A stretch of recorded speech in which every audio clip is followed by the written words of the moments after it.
Hello, everybody. Welcome back to JRE in a nutshell. I'm your host Rafa, and we are this week still in beautiful Riyadh, Saudi Arabia.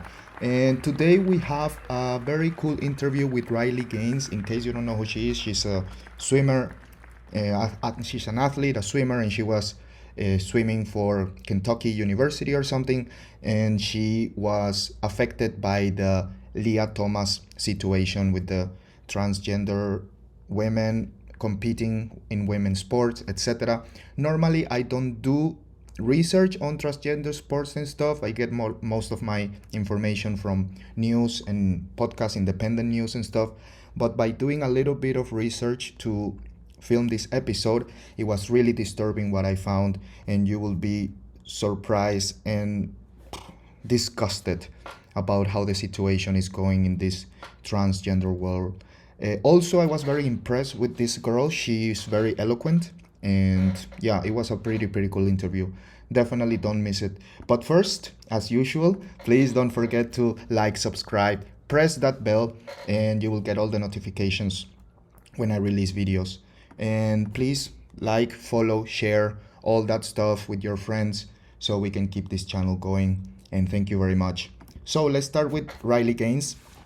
She's been an activist on transgender athletes competing in women's sport for the last couple of years. That's how they start the interview, talking about her situation with Lia Thomas and how everything developed from zero to where we are now, basically.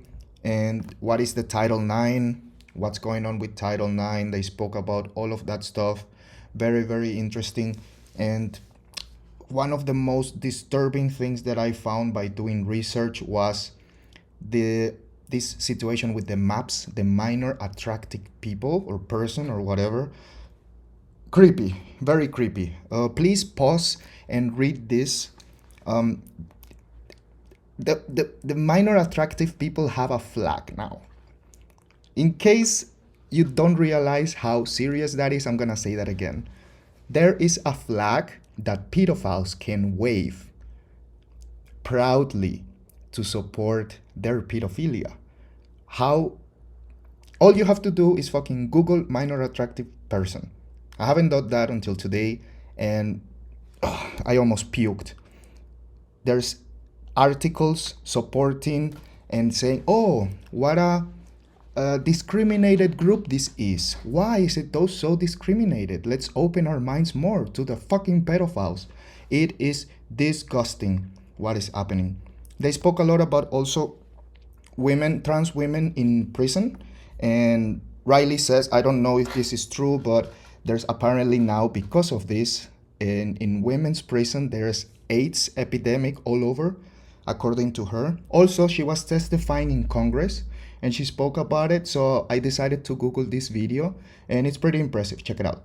Ranking Member Lee, if my testimony makes me transphobic, then I believe your opening monologue makes you a misogynist. Thank you. I move to have the gentlewoman's words taken down. Madam Chair, she's engaging in personalities. Can I just ask how it's fair to be called transphobic? There's a Thing.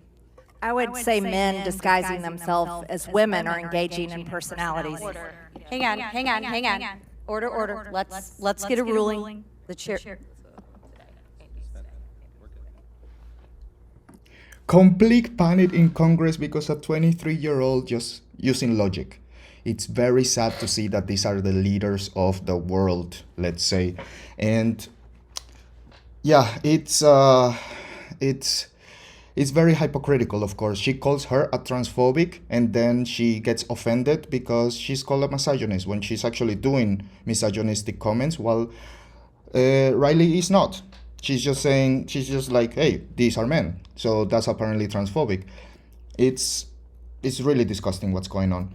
Of course, we go to all of the companies who are now pushing this agenda, and of course, she mentions several also. I'm not gonna talk about the brands themselves. You can listen to them directly in the interview. But of course, supporting the boycott for companies who are pushing this trans agenda, very important for us in the culture war. And they finished talking about her book. Of course, there's many other topics they speak about. It's a very, very interesting conversation. If I would have to give one constructive criticism, is that Riley interrupted Joe a little bit too much.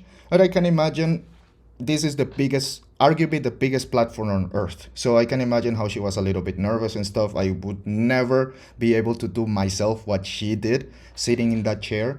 So this is definitely not to bring anything negative to this interview. It's just, something for her to learn maybe in the future.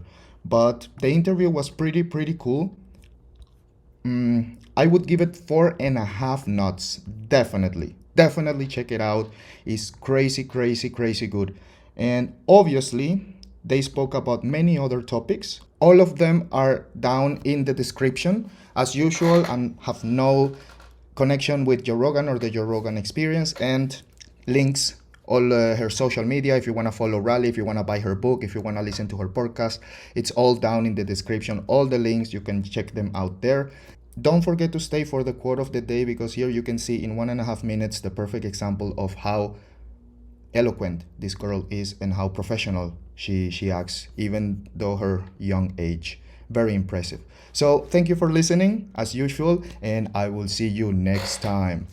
Peace. And honestly, if you take all of the different little pieces of what we're seeing, especially as it pertains to like the cultural issues that are really plaguing this country, right? If you look at the denial of objective truth, the shift in our language, like we mentioned, the breakdown of faith. We used to be a country that proudly said, "In God we trust," and one nation under God. You look at the breakdown of the nuclear family and really pinning parents and kids against each other. You look at the breakdown of our freedoms, such as the freedom of speech. You look at the propaganda that's being spread through the media. I mean, the list goes on of all of these different little things. If you put them together, it points in one direction. And that direction, not to sound conspiracist or crazy here, is truly Marxism. Or right, like you talk to someone from North Korea or China or Germany or Cuba or Brazil or Venezuela or Russia or any of these countries that have once embraced this socialist, communist, Marxist regime, and they will tell you that it's a slippery slope. And it's a slippery slope, but by the hands and feet of our own leaders, the people in the White House, we are actively being led down. And like you said, sex, the most basic of truths, the sheer essence of humanity. Hate to break it to you, myself, every single person watching and listening. You're all here for man and woman. And so being asked to deny that is as if we're being asked to deny that the sky is blue, or being told to say 2 + 2 is 5. And if anyone has read 1984 or had a brief understanding of history, like you said, you will understand what it means when we start saying 2 + 2 is 5. Yeah. It's a pretty scary, chilling thought, really.